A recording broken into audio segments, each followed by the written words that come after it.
Graça e paz, irmãos. É quinta-feira, a noite antes da crucificação de Jesus. Essa noite é carregada de ensino. Tivemos grandes momentos, grandes acontecimentos, como o lava-pés do maior para o menor, a Santa Ceia e a traição de Judas. Naquela noite, Jesus e os discípulos foram ao jardim do Getsêmani. Eles não aguentavam ficar acordados, mas Jesus não conseguia dormir. Aqui Jesus fez a maior oração do mundo, a oração mais importante da história. Ali o que estava em jogo era a glória da graça de Deus e a salvação do mundo. Veja o texto que se encontra lá em Hebreus capítulo 5, versículo 7. Diz assim: Ele, Jesus, nos dias da sua carne, tendo oferecido com forte clamor e lágrima, orações e súplicas, a quem o podia livrar da morte e, tendo sido ouvido por causa da sua piedade. Forte clamor e lágrimas descreve a agonia de Jesus naquele momento, naquela oração. O texto que se encontra lá em Lucas, capítulo 22, a partir do versículo 41, vai descrever aquele momento de Jesus estando em oração no jardim do Getsêmani. Ele, por sua vez, se afastou cerca de um tiro de pedra e de joelhos orava, dizendo: Pai, se queres, passa de mim esse cálice. Contudo, não se faça a minha vontade, e sim a tua. Então lhe apareceu um anjo do céu que o confortava, e estando em agonia, orava mais intensamente. E aconteceu que o seu suor se tornou como gotas de sangue caindo sobre a terra. Jesus, naquele momento, olhou profundamente para o cálice do Pai que estava prestes a beber e ficou apavorado. Tudo em sua carne humana queria fugir daquela tortura física que era a iminente crucificação. E seu Espírito Santo gemeu de pavor inefável com a tortura espiritual iminente, muito maior, a de ser abandonado por seu Pai. Irmãos, nunca outro ser humano sentiu um desejo tão intenso de ser poupado da vontade de Deus. Mas também nunca nenhum ser humano exerceu uma fé tão humilde e obediente na vontade do Pai, tendo sido aperfeiçoado, tendo exercido confiança perfeitamente obediente em seu Pai em todas as dimensões possíveis. Como diz o texto em Hebreus 5, versículo 9, tornou-se o autor da salvação eterna para todos os que lhe obedecem. O texto de Hebreus que acabamos de ler, diz que a oração de Jesus ela foi ouvida por causa da sua piedade. Mas sabemos que o cálice não foi removido. Ele sofreu a plenitude da dor física e da ira divina. De acordo com o texto, em Mateus, antes do anjo vir consolar a Jesus, ele dizia assim: Pai, passa de mim esse cálice. Mas após a vinda do anjo, e quando Jesus ora pela segunda vez, ele diz: Meu Pai, se não é possível passar de mim este cálice sem que eu o beba, faça-se a tua vontade. E agora ele orava ainda mais intensamente, como diz o texto. Perceba que Jesus não continuou orando para que o cálice passasse dele. Ele continuou orando pelo sucesso ao bebê-lo. Esse foi o maior ato de obediência de Cristo. Irmão, se Jesus não tivesse sido obediente até a morte, ele teria sido tragado pela morte para sempre.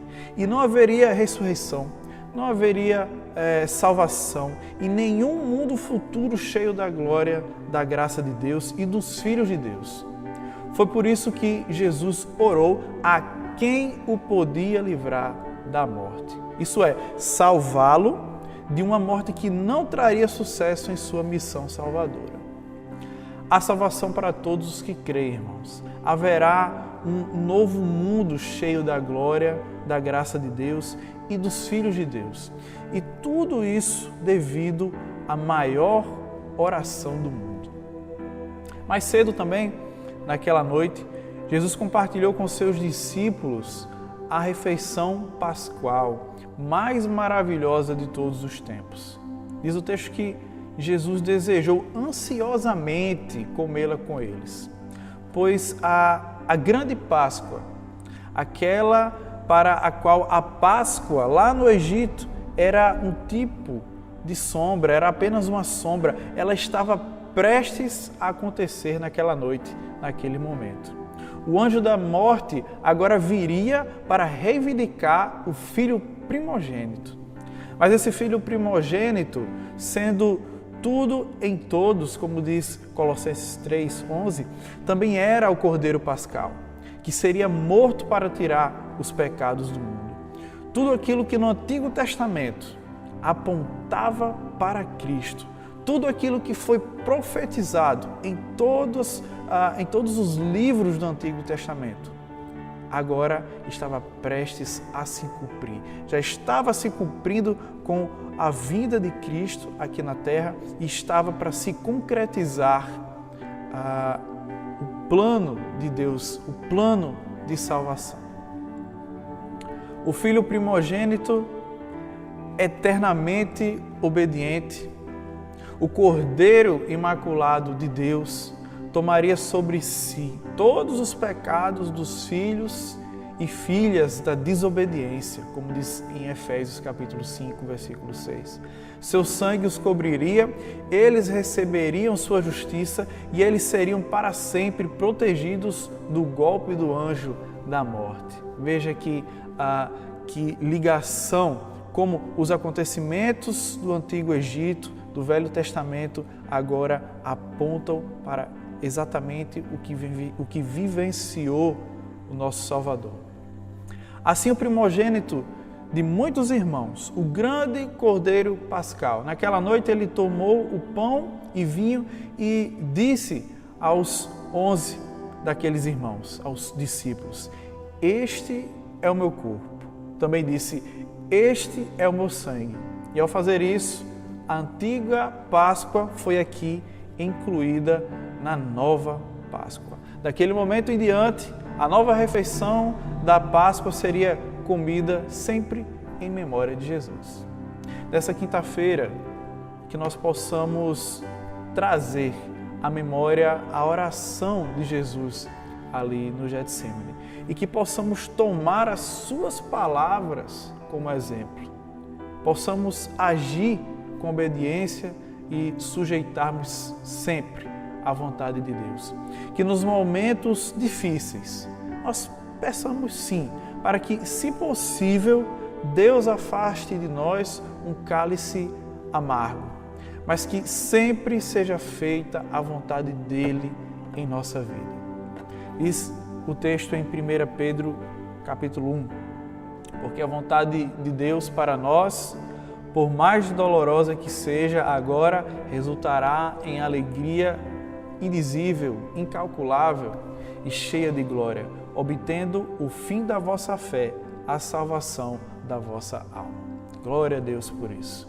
Que o Senhor Jesus abençoe o teu dia, abençoe essa quinta-feira, que você traga à memória toda essa reflexão a respeito desse dia de quinta-feira, nessa Semana Santa. Se você não acompanhou, não assistiu os outros vídeos dessa série de devocionais que estamos fazendo, você pode pesquisar aí no canal, aí no finalzinho você vai encontrar aqui na tela um link, você pode clicar e assistir os vídeos passados. Se você ainda não é inscrito no nosso canal, se inscreva aqui, clique em gostei, deixe o seu comentário, a sua reflexão, o seu comentário a respeito do que aqui foi falado. Que Deus abençoe em nome de Jesus e até mais.